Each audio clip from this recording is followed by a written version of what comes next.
โอเคทุกคนวันนี้เราจะมาแนะนำการบูต Windows 3 ตัวเขาอยู่ใน1 USB เนาะไม่ว่าจะเป็น Windows 8 Windows 10 หรือ Windows 11 เขาจะในอันเดียวเลยทุกท่านเคยเจอปัญหาแบบนี้โบการที่จะเป็นIP support Windows แต่ละอันก่อนเราจะลงเราจะต้องเซตใส่ USB คนละอันเนาะไม่ว่าจะเป็น Windows 7 Windows 8 Windows 10เราต้องไปเซตคนละอันโบแต่ยานมาแต่มื้อนี้ปัญหาพวกนี้จะหมดไปเพราะว่าเราจะมาแนะนำการบูต Windows แบบ 3 in 1 เลยคือ Windows เดียวมี USB เดียวมี3 Windows เลยเนาะขั้นตอนง่ายๆคือดับแรกต้องมีโปรแกรม Win Setup ดาวน์โหลดโปรแกรมนี้ออกมาซึ่งก็จะเอาลิงก์ไว้ให้ใต้คลิปสามารถโหลดได้จากนั้นคลิกขวาแล้วทำการ run คลิกตามได้เลยโอเคจากนั้นจะได้โฟลเดอร์นี้ออกมา6 ฐานคลิกเข้าไปจากนั้นให้เบิ่ง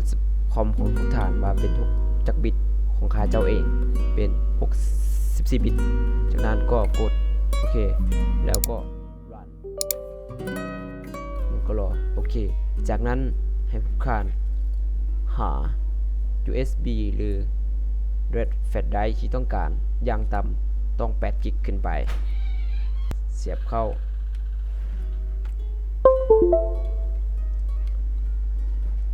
โอเคนี่เป็น USB โอเคถ้าทุกฐานที่บ่เจอ USB ให้กด refresh บาทหนึ่งโอเคนี่เนาะมันจะเจอ USB นี่เป็น USB ของข้าเจ้าเอง14 กิกจากนั้นดับ first ให้ทุกท่านกด auto format จากนั้นให้เลือกตัวที่2 Windows แล้วทุกท่านคลิกเข้ามา add one option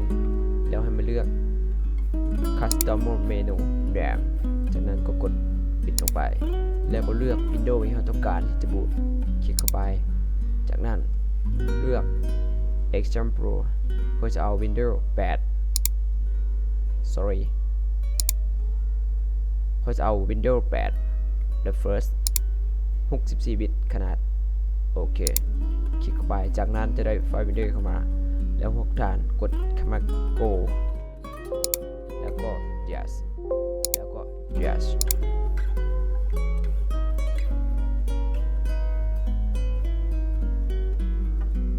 จากนั้นให้รอ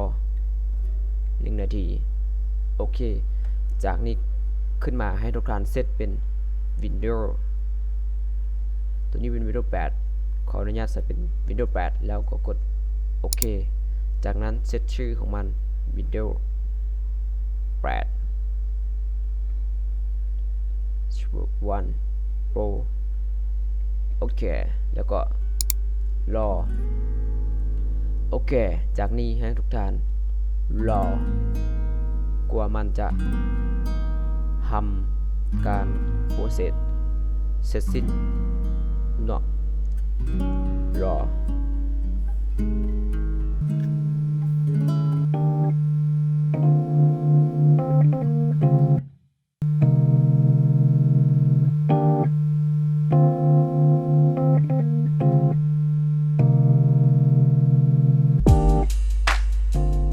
โอเคเขาก็ได้มาจะจบแล้วรอต่อไป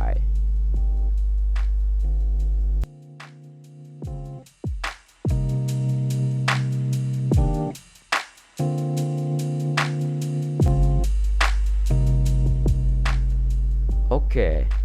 โปรเซสเฮา successful แล้วเนาะคือว่าสำเร็จแล้วจากนั้นกดโอเคต่อไปเราจะบูตตัว Windows 10 ใส่คือติ๊กตัวนี้บนเก่าแต่พวกท่านห้ามกดตัวนี้เด็ดขาดกดนี้เลยนี่แนะนำเลยปรับก็เลือกเป็น Windows 10โอเคแล้วก็เลือก S1 ก็เลือก Custom Menu โอเคก็กด Go คือเก่าแล้วก็เปลี่ยนเป็น Windows 10แล้วก็เปลี่ยนตัวนี้เป็น Windows โอเค10 10 oh sorry 10 and Pro โอเคจากนั้นก็กดแล้วก็รอ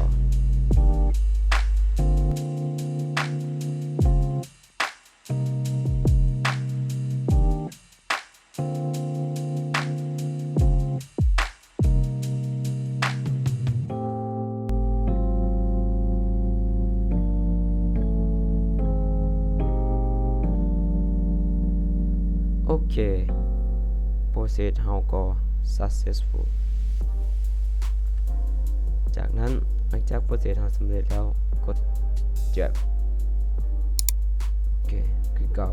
จากนั้นก็กดติ๊กแล้วก็เลือก Windows ที่ต้องการเขาเป็น Windows 11 จากนั้นก็เลือก Option ไปที่ Custom Menu คลิก Go ก็รอเช็ดเป็น Win 11 อันนี้ก็จะเป็น Windows 11ก็โอเคจากนั้นก็รอคือเก่า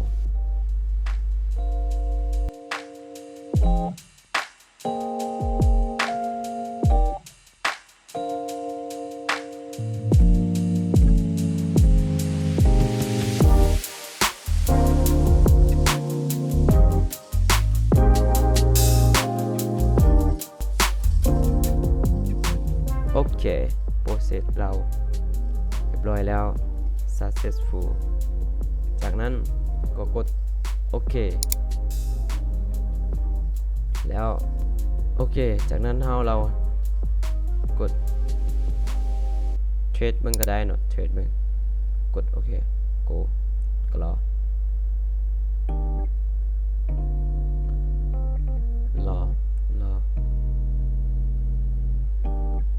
โอเคตัว Windows จะเป็นตัวเลขศูนย์อันนี้จะโบแมนเดอร์อันนี้เซอร์อาร์มลิดอันนี้ตัว Windows จะเป็นตัวนี้กดเดอร์โอเคก็รอนี่จากนี้เราจะเห็นบอ Windows 8 Windows 10 และ Windows 11 จะประมาณนี้เนาะของการเซตอัพโอเคได้แล้วเนาะจากนั้นก็กด Exit ไปเลยนี่เราก็จะได้ Windows นี่มาก็คือมี Windows 8 10 11แล้วก็10แล้วก็8เนาะตามที่เราซื้อที่เราตั้งโอเคจากนั้นก็ไปลองใส่เบิ่งว่ามันจะได้บ่โอเคหลังจากเข้าบูตสยุ USB เรียบร้อยแล้วก็คือตัวนี้เราจะมาเซตอัพเบิ่งว่ามันจะได้บ่คือ USB ตัวนี้เนาะ16กิกจากนั้นก็เสียบเข้าในคอมเลยอันนี้เป็นคอม Lenovo IdeaPad 306 305โอเคจากนั้นก็พร้อมกด FM บวกกับ S12 แต่ว่าของรุ่นจะต่างกันโอเคกดโอเค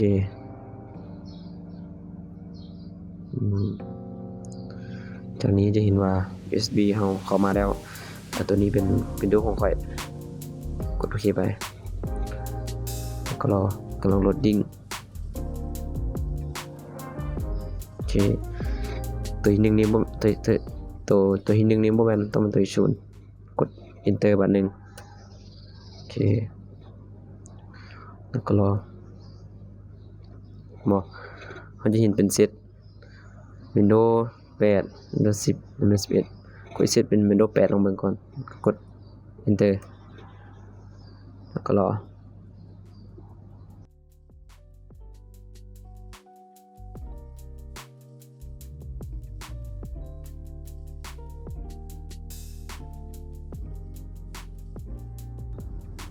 ในหน้า Windows 8 ก็ปรากฏขึ้นมาแล้ว สามารถติดตั้งได้เลยโอเคนะ install ไปได้เลยแต่อันนี้จะบ่ติดตั้งเพราะว่าสิเฮ็ดลองให้เบิ่งโอเคจากนั้นไปเบิ่ง Windows 10 เนาะ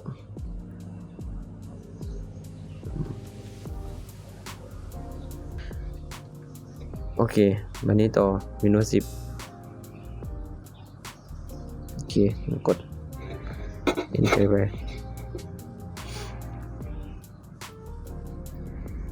อันนี้0 enter เมื่อกี้นี้ Windows 8 ได้แล้วมันนี้ต่อ Windows 10 กด enter ไป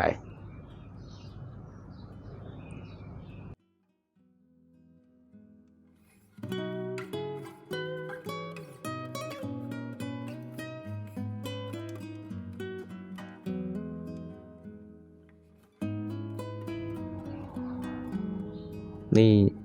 หน้า Windows 10 ก็ปรากฏมาเห็นแล้วโอเคสามารถติดตั้งได้เลยนี่ install แต่ขออนุญาตแบบพอติดตั้งเลย install ไปก็ได้ลองตัวนี้ก็ได้สมมติว่า set up ไปใช่ไหมวะโอเคมันจะให้ใส่คีย์โอเคเนี่ยจะเป็น Windows บ่เลือกตามสบายแต่อาจขออนุญาตบ่เอาเพราะว่าเขาจะบ่ได้ติดตั้งจะมาลองให้เบิ่งโอเค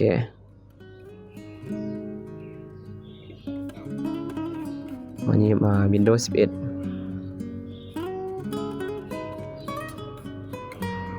โอเคเข้ามาละวันนี้ลอง Windows 11เลข0ตัวนี้เท่าไหร่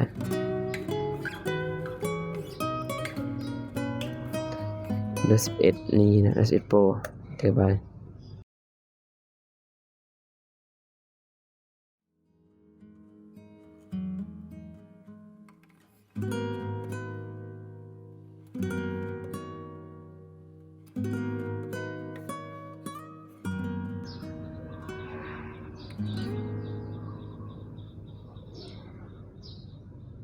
สมมติว่า next ไป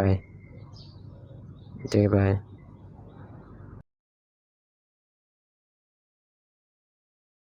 บ่มีคีย์นี่เนาะเช่น Windows 11 หลายแบบเนาะสามารถเลือกได้เลยว่าจะเอาแบบใดแต่อันนี้ขออนุญาตบ่เอาเด้อเพราะว่าจะบ่ติดตั้งจะลองมันโอเคก็จบไปแล้ว